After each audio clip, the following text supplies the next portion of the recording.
Iran denies supplying Russia with weapons for use in Ukraine.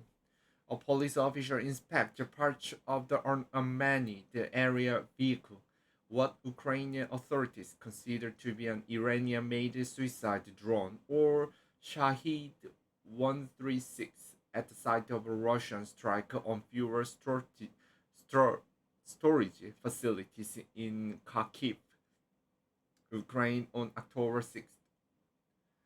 Iran has denied supplying Russia with weapons for use in Ukraine, saying it has not and will not do so.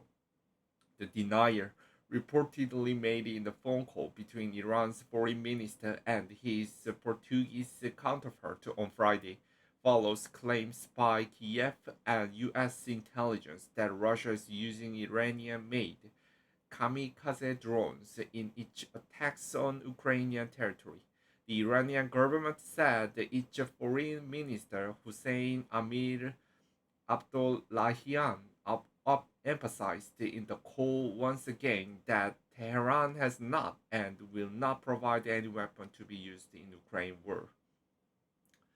We believe that the arming of each side of the crisis will prolong the war, so we have not considered and do not consider the war to be the right way either in Ukraine, Afghanistan, Syria, or Yemen, Amir Abdollahian said, according to an Iranian readout of the call. Iranian Foreign Minister Hussein Amir-Abdollahian at a news conference with the Russian Foreign Minister in Moscow on August 31st, 2022.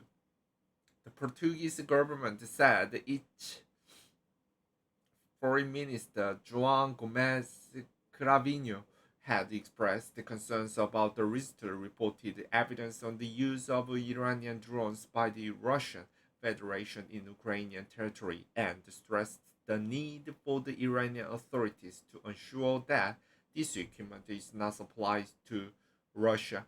Ukrainian authorities say Russia has used Iranian supplied kamikaze drones in strike against Kiev, Vinnytsia, Odessa, Zaporozhye, and other cities in recent weeks and has pleaded with the Western countries to step up their assistance in the face of the new challenge. The Ukrainian themselves have been using kamikaze drones to strike against Russian targets. The key weapon. Drones have played a significant role in the conflict since Russia launched its full-scale invasion of Ukraine in the late February, but their use has increased since the summer when the United States and Kiev say Moscow acquired the drones from Iran. On Saturday, just hours after the call between the foreign ministers, the Ukrainian military said the city of Zaporozhye had been hit by four kamikaze drone strikes overnight. Kamikaze drones or suicide drones are a type of area weapon system. They are known as the loitering munition because they are capable of waiting for some time in an area identified as the potential target and only strike once one enemy asset is identified. They are small, portable, and can be easily launched, but their main advantage is that they are hard to detect and can be fired from the distance. The name kamikaze refers to the fact that drones are disposable. They are designed to hit behind the enemy lines and are destroyed in the attack.